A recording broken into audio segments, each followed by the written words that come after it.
नमस्कार मित्रांनो, मुख्यमंत्री माझी लाडकी बहीण योजनेअंतर्गत आता सर्व महिलांना एक खुशखबर आहे मित्रांनो. म्हणजे जो काही लाडकी बहीण योजनेचा पहिला हप्ता आहे मित्रांनो, जुलै तसेच ऑगस्टचा 3,000 रुपयांचा आता त्याची डेट फिक्स झालेली आहे मित्रांनो. तर चला पाहूया कोणत्या दिवशी ते पैसे तुमच्या अकाउंटला डायरेक्ट डीबीटी मार्फत जमा होणार आहे. तत्पूर्वी चॅनलला नवीन असाल तर अशाच महत्त्वपूर्ण अपडेटसाठी चॅनलला सबस्क्राईब करून ठेवा मित्रांनो, कारण अशाच महत्त्वपूर्ण अपडेट्स तुम्हाला चॅनलवर वेळोवेळी मिळत राहतात.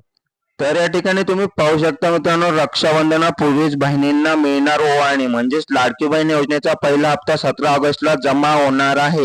म्हणजेच त्यांनी अगोदरच्या न्यूजमध्ये सांगितलं होतं की 19 तारखेला म्हणजेच रक्षाबंधनाला तुमचे पैसे जमा होतील, पण आता त्यांनी सांगितलं की ओवाळणी म्हणून रक्षाबंधनाच्या 2 दिवस अगोदर म्हणजे 17 ऑगस्टला तुमचे जे काही 3,000 रुपये जुलै तसेच ऑगस्टचे ते तुमच्या अकाउंटला डायरेक्ट डीबीटी मार्फत जमा होणार आहे. तसेच लोकमतची न्यूज सुद्धा तुम्ही पाहू शकता मित्रांनो. बहुचर्चित मुख्यमंत्री माझी लाडकी बहीण योजनेचा पहिला हप्ता 17 ऑगस्टला मिळणार आहे. त्यामुळे रक्षाबंधनापूर्वीच लाडक्या बहिणींना ओवाळणी म्हणून हा हप्ता 17 तारखेला मिळणार आहे. तर आतापर्यंत 1,40,40,00,000 अर्ज हे दाखल झालेले आहे मित्रांनो, आणि त्यापैकी 1,00,00,000 अर्जांची छाननी सुद्धा झालेली आहे. तसेच या योजनेसाठी 31 ऑगस्ट पर्यंत तुम्हाला लास्ट डेट आहे मित्रांनो. त्यामुळे तुम्ही लवकरात लवकर अर्ज करून घ्यावे आणि या योजनेचा जास्तीत जास्त फायदा घ्यावा असं शासनाचं ध्येय आहे मित्रांनो.